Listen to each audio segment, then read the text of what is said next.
Hey guys, this is John. All right, I have a little puzzle for you guys today. I think this is well worth your time. This is from a game I played in 2013. I had the black pieces, and it was my move, so black to move. If you want a challenge, pause your video and try to find the strongest continuation for black. And I'm going to take a sip of tea while you guys are doing that, just in case you haven't paused yet. Okay, so before we get into the solution, let's discuss the title of this video because I have a feeling many of you are unfamiliar with the concept of reciprocal thinking. So there was an excellent book that came out in 2004 called Imagination in Chess, and the author, Paata Gaprindasvhili, has an entire chapter, actually 2 chapters, on reciprocal thinking. And he describes it as follows. After noticing an idea and briefly familiarizing ourselves with it, we proceed to its detailed examination. What do we do if we find that it doesn't work? Do we discard it and try another one, and then the next one, and so on? Then do we come back to the first one and study it more closely? This is hardly sensible. If we fail to make an idea work, we need to stop and ascertain the cause of failure. That is, answer the question why, and then attempt to correct our design. I'm going to reread that final sentence because that's critical. If we fail to make an idea work, we need to stop and ascertain the cause of failure. That is, answer the question why, and then attempt to correct our design. So, in my opinion, this is one of the most important thought processes in chess. This is often what prevents us from examining random moves in a position. So, if you've ever had that experience when you're looking at a position in a game of just utter confusion, bouncing around from candidate move to candidate move without any particular rhyme or reason or flow in your thought process, this is a powerful tool to help center your thought process, focusing on solving a problem or even a mini problem in the position. It doesn't have to be playing for checkmate or playing for the win of material. Okay, so how does that relate to this position? Well, as I was sitting here in the game, figuring out what the best move is, the very first move that came to mind was knight d2. And I have a feeling many of you out there chose that move ultimately. It looks very strong. We're threatening checkmate in 1. Queen takes f1, thanks to the queen and the knight double attacking the bishop.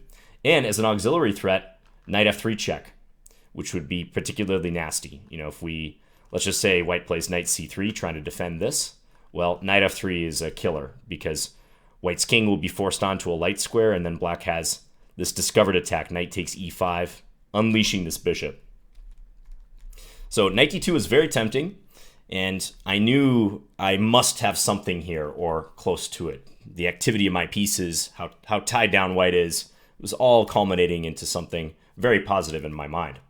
But we got to go further. So knight d2, you always have to consider what your opponent is going to do in response to your moves. White does not strictly have to defend the bishop. And in fact, white can play this powerful counterattacking move, queen d6 check. And this is bad news for black.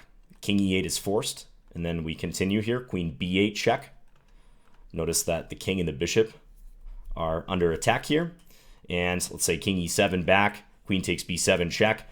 You can see at minimum white's going to have a perpetual, and in fact white should play for more. Bring the queen back to g2, defend the mate threat. Black is down a full piece here. So hopefully we can notice that knight d2 fails. Despite being a good idea, it does fail. Now, if we're using reciprocal thinking, we're not going to stop there. We're not just going to move on to some other unconnected idea. We're going to try to make knight d2 work, but we need a preparatory move first.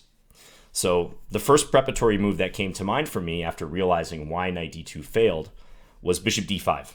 And if you selected this move, not bad at all. I give you partial credit because this is a decent move. It's the second choice of the engine. And bishop d5 blocks white from playing queen d6. And we can hope to play knight d2 on the next move and try to set up similar deadly threats. The only reason I rejected this move in the game is that white can respond with knight c3. And this does slow black down a little bit. So if we continue knight d2 again, white will take on d5 with check.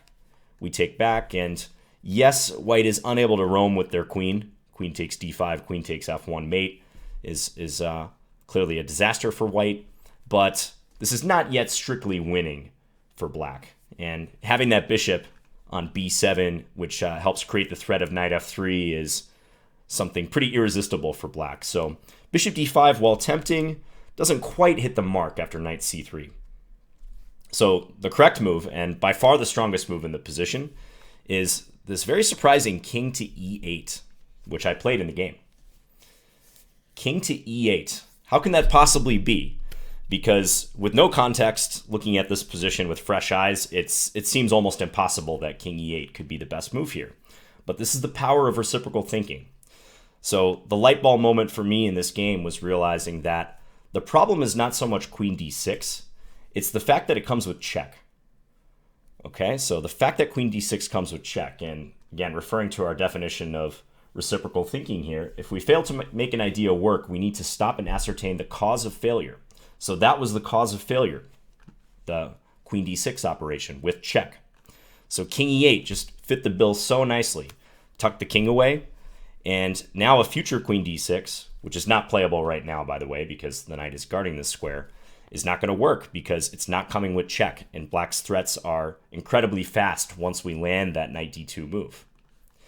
Now, we are giving white an entire move heads up, and my opponent was a USCF expert, strong player. He undoubtedly understood that I was trying to play knight d2 on the next move, but black's position is so dominating that there's nothing white can do here. I did have to make sure moves like queen takes h7, going and taking this pawn, were not going to give white enough counterplay, but indeed, white has basically one check and then runs out of good moves here and is facing this huge threat again. So in the game, after king e8, my opponent played knight c3. And here I could continue as planned, knight d2. This is decisive. Knight f3 is just, again, a massive threat. The queen is defending the bishop, but knight f3 will decide. I saw an even simpler line in my mind, so I went for that. I played knight takes b2, attacking the queen. And at this point, my opponent resigned, because once the queen moves, I'm either going to be able to snap up this knight here, or in the case of queen d6, because remember, our knight is not guarding this square anymore, I have this nice checkmate with queen e3, with the queen and the bishop combining on the two long diagonals to deliver mate.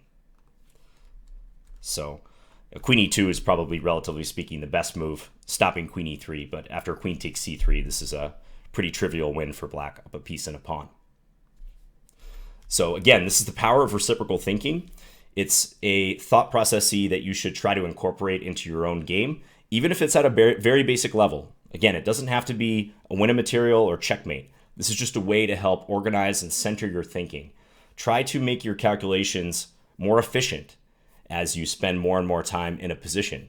Try to center it around a problem. And especially a big cue to look for reciprocal thinking opportunities is if your opponent's position is hanging on by a single resource. So in this case, the queen d6 resource. If you can eliminate that, then you'll be able to reap the benefits of this thought process. All right, hope you guys enjoyed this, and I'll be back again soon with another video. Bye, guys.